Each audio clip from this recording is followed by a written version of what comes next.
and I look back. Oh my gosh. Behold. Behold my future wife.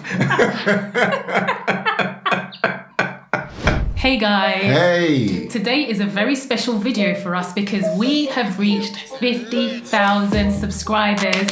Woo-hoo! Yes, we want to say a massive thank you to Yeah, all our huge thank amazing you. subscribers. And we have to say we have the very best subscribers in terms of your support, Yeah. your encouragement, Kind comments. your comments. Kind comments. Amazingly kind comments. We love you so much. Yeah. And so today we're going to do a Q&A. We put a question out in our community on YouTube And on Instagram. On our Instagram stories, and we just said, look, guys, we've reached 50k subscribers. Do you have any questions for us? Yeah. We're going to try and answer them. Quick Yeah. fire answers, right? Yeah, quick fire. Can I just say as well, it's 50k subscribers. It's a big deal for us. You know, when we started this journey, we didn't think, oh yeah, we'll get 50k. For us, it felt like a massive mountain. Like you're trying to climb Mount Everest almost. It's a big validation for us that we've got this far. And it's a big, almost encouragement, motivation for what can come in the future as well. So huge thanks to every single one of you for subscribing to our channel. All right, let's dive in and do the Q&A. Okay. So the very first question comes from our very own dream maker at Financial Academy and 5 a.m. club trooper, Veronia Spain, who says, congrats Ken and Mary, such an amazing achievement and absolutely deserved, thank you. She says, it would be great to have an update on your life design since doing your business full time. E.g., are you still working 6 hours a day? How's that all going? Or has anything changed? I would say that we pretty much are still working 6 hours a day, right? Some days is more, mainly Mondays, yeah. Mondays, and Friday you could pretty much say we've got a day off. Yeah. But in short, essentially, we are still doing that. Without a doubt, on average, 6 hours a day is our goal. One thing one of our friends at Rich and Regular said on their Instagram recently, if you've not been on their channel, by the way, you should check them out, Rich and Regular, they said, don't leave your 9 to 5 to end up in a 24/7. And that's a big thing for us. You know, we didn't want to kind of live our jobs, which we're going to talk about, by the way, as part of this Q&A, to start doing something that then just completely occupies our lives without us having almost a difference between our personal lives and our work and that sort of stuff. Boundary, yeah, exactly. Okay, so next question is from John Williams. Congratulations, Ken and Mary, on reaching 50k subs. How and when did you meet each other? Bit of a cheeky question, thank you. Yeah, okay, so this is an interesting one. Actually, you might want to hear Mary's version. But we met at a conference organized by the Rich Dad, Poor Dad, that Rich Dad group. Yeah. In Victoria in 2009 in October. That's where we met. It's a weekend event, Friday, Saturday, Sunday. And it was an event all about property investing. So we were there learning about property. And how did we, actually, let me just add to that. Here we go, let's hear your How did we meet, right? Hear my version. No, my version's the right one. Okay, go on. Actually, yours might be better. Go. So basically, we got to this event. I got a seat. What was that? At the back or the front? You were at the front. Right at the front. I was at the front, that's like it. Like a good... Proper geek. At the front at this event, and Mary came to the event with her brother. Yes. Who you hadn't planned to come to the event. Your brother. I had. You see, this is where you get it wrong. Because I thought your brother was meant to come with his wife.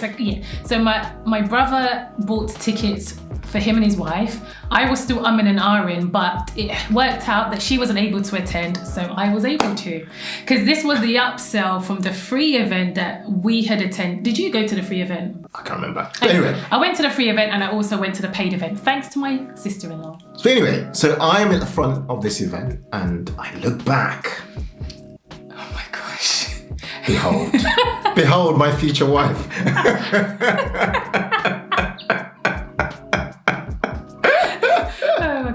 I'm like, forget sitting at the front. I'm going to the back. So I kind of made my way to the back. It's a weekend event, and long story short, I could go and talk about this forever. But long story short, made my way to the back of the big that hotel in Victoria. Got chatting to these guys, you know, like, how are you doing? And chatting to her brother was there as well, much older. Yes. So I had my guards down because I thought there's no way he's actually trying it on me in front of my brother, like who does that? So my guards were down. I was like, oh, he's really sweet, he's really nice. Anyway, go on. Anyway, got chatting. Then did I buy you a prayer? You did. I think it was a You prep. did. He bought me and my brother a sandwich. I bought you guys a sandwich, got to know, and then During our lunch break. from there, when the event ended, I didn't know if you were single or anything like that. We just got chatting. Took you, where did we go again? We went to have food somewhere in Tottenham Court Road. So as part of the course, we had an assignment to buy a particular book, a specific book from a bookshop. And so Ken decided that we would go after the event. But they were closed. Yeah. And so we ended up in Basaba. In a restaurant, went to Basaba, had some food. It's our first date. It's official. Actually, it's unofficial. Even a date. Unofficial. It wasn't a date. Just, I call it a date, but it wasn't. He just had favour. Like it Do you know what? It was written in the stars for me, man. That was it. Exactly. It was just like everything just connected. My guards were down. And then Mary said something. She said, "Oh, what was that show you said? We were walking by near Soho, the one with the tins. What's it called? Stump. That's it. Yeah. One of you guys will remember. Yeah. And Mary mentioned this, and I heard that, kept quiet. I mentioned in passing. What did I mention? You're so excited. We're just in the escalator, and you mentioned something like, "Oh, that looks like a good show." I've always wanted to go and watch that. That's what I said. And then I booked Stomp as our first date. As our first date. Yeah. So anyway, it was a long surprise. answer to your question, but I thought you got a lot of brownie points for that. Yeah. Yeah. All right. He came out of the friend zone into the high potential zone. I was in the in the running.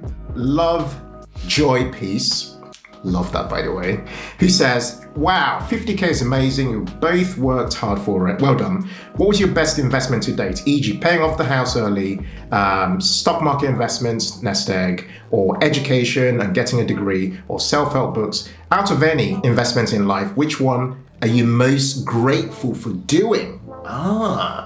Interesting answer. Do you know what? Interesting question. I'd say every one of those things had to come at different stages for different things to happen. Yeah. But I'd say without a doubt, the biggest domino has been investment in self. Yes. Because without the investment in self and understanding who we are and in gaining confidence in who we are, like none of what we're seeing today and what will come in the future, because remember, we're still on the journey, none of that would actually come into fruition. But in terms of monetary terms, things they've done really well are, for us, our home, for example, has done very well. Stock market investments have done exceptionally well. But one thing you didn't mention was, starting things on the internet. Like we started Humble Penny as just a place for me at the time to just scribble and talk about, money. And Mary talked about it from a perspective of a family man, a black man with children and so on, and kind of how I saw things. But I don't know what we paid for your domain name, but the 99p or whatever it was we paid initially to start the domain, and everything else we've kind of put in. We've seen at least 100 times return on that, if I had to put it that way. Yes. All right, next question is by Henry Rapson, who says, "Congratulations, both amazingly well done. Thank you for continuing to spread joy, positivity, wisdom through your channel. I wondered if you had any advice for those who may need to enter into high-risk financial situations, specifically how to protect themselves if things go wrong. For example, with buying a property, so many of us live in high-cost areas and may be single when buying their first property. So the only way is to take on a big mortgage and more risk. Do you have any tips for how to be fortified and prepared if the unexpected happens?" Okay, Thoughts? Thoughts. We would say insurance. Yes. Insurance. Contents insurance, buildings insurance. What else? Buy to let, if it's an investment property, make sure you have cover from a landlord's perspective in case you don't have tenants, you have voids, stuff like that. I'd also say, we preach this all the time, but an emergency fund, particularly in the times we're going through with the pandemic, we'd recommend trying to have a much bigger emergency fund if you can, up to a year. Yes, and another point is getting good advisors. So pay for advice where necessary. So that could be paying for a good solicitor or a good accountant. Get good advice. Another way to protect yourself is via contracts. Sounds really obvious, but please make sure everything's papered properly. If you are signing anything, please read everything you're signing line by line. I know there's almost this laziness people have for not reading things properly, but one thing I make sure I do is read absolutely everything I sign to make sure that I'm making the right decisions for our family and protecting our home. If you can, try and diversify a little bit. That's why we preach you starting something on the side, an alternative way of generating income aside from your regular paycheck. Okay, so next question is from Shola. And yes, how to pronounce it I like properly. the emphasis there. So, Shola said, congrats to my favorite black millionaires. Woo! Thank you. My question is, do you own other properties in the UK, Nigeria, or abroad? If not, would you consider buying a holiday home or a rental property in the UK or abroad? Answer is yes and yes. For example, we have a joint venture with other family members where we own a commercial building. Actually, it's a former GP surgery. Yes. In Southeast London, and we use that to run our nursery business. That's a good example. And our family members have other assets, around, say Nigeria, for example, and places like that. So yeah, there are other things that we own, but we don't jump up shouting about them. It's probably the best way to put it. But we do have plans of investing in property in the future. But at the moment, we're not, because we're overexposed to property. What we're more interested in is more liquid sources of investing, so where we can easily access our money. So for example, investing through the stock market, or investing in a business, or investing in other people's businesses and doing a joint venture, things like that. As for holiday homes, our parents have a holiday home abroad, so we can go to that. It's something that they've had to invest in for their retirement and so on. But Mary and I don't have any plans at the moment anyway of buying a holiday home. We much prefer renting somewhere like a villa or stuff like that. And that gives us the flexibility to move around and travel whenever we want. Different countries. Yeah. So Steph has said, congrats on your 50K. Have you ever considered living in a different country apart from the UK? If so, which country? Yeah, so we have this discussion we talk about this all the time. And we would absolutely love to. I think maybe the only thing holding us back is our children are settled in school, and we've just got a family, good. Yeah, and we actually love where we live. We love our home. We love living in the UK. Yeah, we're not too sure about the weather during the winter, but apart from that, we do like where we are. We're not location dependent. We're fortunate to be able to work anywhere in the world. But I think we are kind of just happy having that option to travel when we can. Yeah, do you know what it is? I was going to say as well that the UK is very interesting as a location in that, we can easily get to, so we're dual citizens, so we can get to, we worked out, you look at a list of countries you can get to with a British passport and in our case, a Nigerian passport. There are quite a lot of countries that we can visit, very fortunately. But that means that we can easily get to places from the UK, so it's a really good base for us. Yeah. So in terms of countries, we would say St. Lucia is one of them. Yes, we love St. Lucia. We'd also say Nigeria. Again, remember, specific parts like Ikoyi and Lekki, show up for a bit, do our thing, be there for a month or two, and go somewhere else. I'd say Greece. We quite like Greece as a country. We quite enjoyed it. Parts of Spain we really like. Yes. Canary Islands and places like that. Portugal is a big one. Our friends over at Our Rich Journey, some of you, we know you guys watch that channel, and you should. They're big on Portugal, and it's a place we love as well. So we see that as a possibility. Definitely. All right, guys. So our next question is from Babies, Budgets and Beyond. And she said, congratulations. Thank you. How old were you when you started your journey to financial independence? And what did that look like? What were the milestones you reached along the way, and how long did that take to achieve? How long did they take to achieve? A whistle-stop tour, if you like. Okay, so this question, we had to just write some things down because it's been a while and a lot's been going on. Although Mary and I met in October 2009, our F.I.R.E. journey actually started earlier than that, way before that. So I'd say that my F.I.R.E. journey, before I met Mary, began in 2006 and I was 23 years old. That year was critical because I got my training contract as a chartered accountant. I'd started making real money. That's very good for me, and I had started to save. I'd also started to read about money and research. I was making mistakes in my life when it came to money, but I was starting to have a mindset shift. I'd read Rich Dad, Poor Dad, which has been a pivotal book for Mary and I, and I'm sure for quite a lot of you on your personal journey. And I started to research blogs. I'd come to eventually, over time, start to read blogs like Financial Samurai and people like that, who I got to like over time. But in 2007, I was 24 years old, 2007/8, we had a global financial crisis, a pivotal moment in many people's lives. At that stage, I bought my first flat, okay, which is a huge deal for me. But unknown to me, because I hadn't met Mary at that point, Mary was also saving a lot of money. In fact, she saved a lot more money than I had. Yeah, so I was also saving because, like Ken, when the recession happened, we both saw opportunity because I had also been reading Rich Dad Poor Dad. And so, however, I hadn't purchased a property yet. I wasn't confident to make that purchase. It was going to be purely an investment property. But then we just later, when we met, decided that we'll hold off and probably save that deposit towards our future, both our family home. Yeah. So in 2009, thereabouts, aged about 25, 26, we'd met, and our mindset, our values, our goals, our dreams were very, very similar. That really became our journey. At that point, like I mentioned earlier, I had my flat. That really became our F.I.R.E. journey together. That was where we actually started doing this.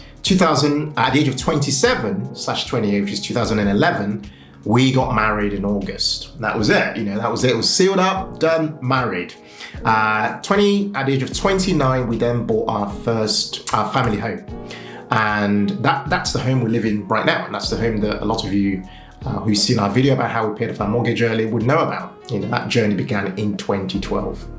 But from 2012 to 2017, right? This is the biggest change of our personal lives actually happened. This is where we had rapid changes in our career. I went from, somebody who maybe was a financial controller to over time becoming a chief financial officer. I did my MBA at Cambridge. You did I did my childcare qualifications.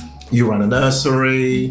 We're investing aggressively. We did family joint ventures. Our mindsets were changing a lot. Our expenses as a family were decreasing and our income was rocketing. Yes. Every year we were making at least a 6-figure income, which meant that we were saving a lot of that money and investing a lot of money. So a lot of our lives really changed in those 5 years, whilst also raising children, should I mention. So that's a big thing. We talk about it in more detail in one of our videos, 10 achievements in 10 years. Yes. So check that video out. We'll link it below and above. Yeah, good idea. But to note, that then led us to 2017, which is the year that we became financially independent. In that year, our net worth was at least 25 times our annual expenses. But what was also pivotal about that year is that we had the option to pay off our mortgage if we wanted. But what we did instead was to carry on investing through the stock market and waited for about 18 months or so before we actually took the leap.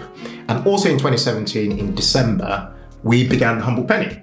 Began as a blog and has become what you guys might know here through YouTube as a YouTube channel and so on. And then come 2019, at the age of 36, we took the leap and eventually paid the mortgage off, and then carried on investing a lot more into our ISAs, into our pensions, and so on. Also in that year of 2019, I started working on Humble Penny full time. Yeah. In 2020, I then took the leap myself as things would begin to gather some more momentum and focus on the Humble Penny. And each of these years I'm mentioning, we're constantly investing in ISAs, in pensions, and in other ways, in ourselves and so on. There's a lot that's happened, but as Mary mentioned, definitely watch that video you referred to before. Exactly. So, question here from AN75 who says, the question I want to ask you is about student loans. Should you pay back early or not? Yes, I would say don't be in a rush to pay back your student loans just yet, but would focus on paying off your most expensive debt first. And if you don't have any debt, then take your time to pay it back. Pay what you need to pay on your student loans. Exactly. Yeah. We have another question from John Williams, and John said, how quickly did yourself and Mary learn about reaching financial independence? Were your ambitions together on personal finance agreed upon very quickly? And when did you as a couple talk about and decide on F.I.R.E? Thanks. Yeah, so I think we've kind of covered this, but we learned gradually over time. It wasn't really called FIRE back then. It was just financial freedom. And the mindset shift really came from Rich Dad, Poor Dad. But that mindset shift got solidified even more the more we attended in-person events. One of which is this event where we met in person. Exactly. So in terms of when did we specifically talk about FIRE, I wouldn't say there was a specific event, as it were. It was more of an ongoing dialogue, ongoing conversation that we kept having, which actually began with us having marriage talks. And before we got married, our marriage talks, we talked about our attitudes to money, how much debt we had, what are our expectations for the future from a marriage and from a financial perspective. Those conversations then carried on into what are our goals, what are our dreams, what do we want to achieve. And Mary and I knew very clearly that we both wanted to achieve quite similar things. That would be what I'd point to as some of the conversations that we had very early on our journey. Yep. Next question is from Miss Money Saver 83. Congratulations, thank you. What would you have done differently if you could go back in time, say 5 years? And also, what motivates you to continue to drive yourselves each day? For example, if you have reached FIRE, what's your drive to keep going? I would have invested more into pensions a lot earlier. That's definitely one thing, because I could have really taken advantage of employer matching and had better negotiations with my employers to get more money into my pensions. Knowing what I know now as somebody, as creators online and stuff like that, if I could go back 5 to 10 years, I'd probably get more involved in things that were to do with the internet. Because we understand the internet so much more now as a way in which people can create wealth through entrepreneurship. All right, so do you want to speak to this point about what motivates and drives us each day? For example, if you reach FIRE, what's your drive to keep going? Can you speak to that? Yeah, so we definitely see this as a calling. It's like a ministry for us. And so for that reason, it's not really about the money. So starting back on our journey, as you would probably agree, we did things quite differently, not the conventional way.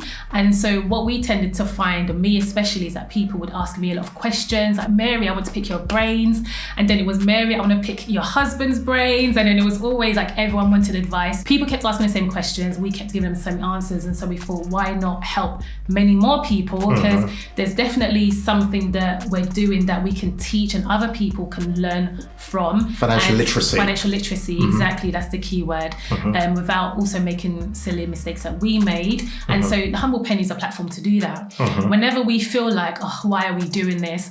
We're always reminded. And that happens a lot. It happens a lot. We're reminded by, like we said earlier, our amazing subscribers, followers. You guys send like really deep emails, meaningful. You tell us how much of an impact the Humble Penny has made on you personally, and that definitely does keep us going. We believe very strongly in work. Right? Let's be clear. Even from our faith, we believe strongly that we have a calling to work, but we love to choose what type of work we do. And so for us, we want to keep working. That's what the future holds for us, is to keep working, but doing what we love. And what we love at this stage of our lives, and we'll have other things that we love in the future, but what we love at this stage is bringing financial literacy to the masses, to millions of people. And so Mary and I set ourselves a core mission through our other sister company, Financial Joy Academy, to help at least 10,000 families to become financially independent this decade. For us, no one out there has ever set such a daring mission, and this is something we saw as a key calling. Why? Because it's a big domino. It creates a domino effect. Think about the ripple effect that has on families, on our community. Produce content that affects behavior change, such that people are actually not struggling every day, living paycheck to paycheck and living in fear. But when they think about money, they're not thinking about stress, thinking about anxiety or worry. They're thinking about money from a place, as we call it, from a place of financial joy. So that really is, it's kind of how I look at it, and how Mary looks at it as well. And it's a big thing that kind of drives us to keep doing what we're doing. Very well said. Right, so next question is from Alexis. How did you start investing, and in what, and how did you learn to understand it? I have money to invest but no direction. Thank you, and sorry for the split question. Okay, simply put, we started investing by making mistakes. We had to date back to a period Mary and I can identify 2010, I think it was 2009, when the BP oil spill thing happened. That was kind of, the beginnings, trying to invest and, kind of see what our money might do. But simple answer is we took risk by investing equities, single individual stocks, what we invested in, lots of kind of tech companies and things like that. Things didn't work out for some of them, and things worked out for some of them and worked out very well. But we had to get our feet wet by actually investing and then learning as we went along. And we've got a huge passion for this subject area, which has developed over time through trying things out and investing our own money. And reading books to give us confidence as well. That really helped. Yeah, and blogs. Do check out our investing playlist. Yes. It's actually very good. So we're going to link it above and below. Binge on it. It will hopefully help you out and give you more confidence to make that step to investing. Yeah. Guys, thank you so much for watching this Q&A. We hope you've taken a lot of value from it. We've enjoyed doing it. It's been fun going back in time. Exactly. It's been great. And hearing Ken's version of events, interesting. Yeah. To be continued, by the way, Yes, because there's so much to be said about that. Continued, exactly. All right, guys, don't forget to hit the like button if you enjoyed this video. Share it with at least one other person who you think might love it and take value as well. Thank you so much for watching today's video, guys. And as ever, in all things, be thankful and seek joy. Take care. Take care. Bye.